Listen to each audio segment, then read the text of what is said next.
រោងចក្រខ្លះអីភ្ញៀវខ្លះហ្វឺមខ្លះគាត់មាន client ជារោងចក្រ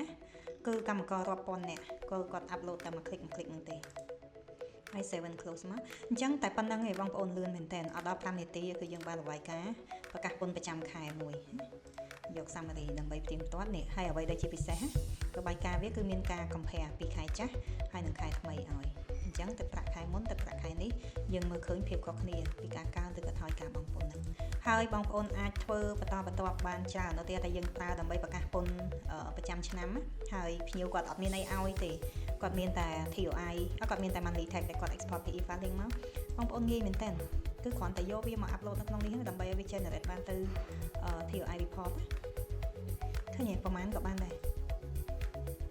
អញ្ចឹងមកដល់ sale close បងប្អូនអាចប្រកាសមកឆ្នាំនឹងពេញធ្វើឡើងវិញតែ template ទេគឺងាយមែនតើ sale ហើយប្រាក់វាវត្តដូចគ្នាបងប្អូនទិញពីខែចាស់មកហើយទឹកប្រាក់នេះកែប្រែតាមនេះតាមជាក់ស្ដែងមកដោយសារគាត់បើមានការប្រែប្រួលអូខេបងប្អូនអាចកែនៅលើហ្នឹងមកណាតាមទិន្នន័យជាក់ស្ដែងរបស់បុគ្គលិករបស់ភ្ញៀវអញ្ចឹងឃើញបងប្អូន2 3 4ខែអញ្ចឹងយើងចង់ add ថែមទៀត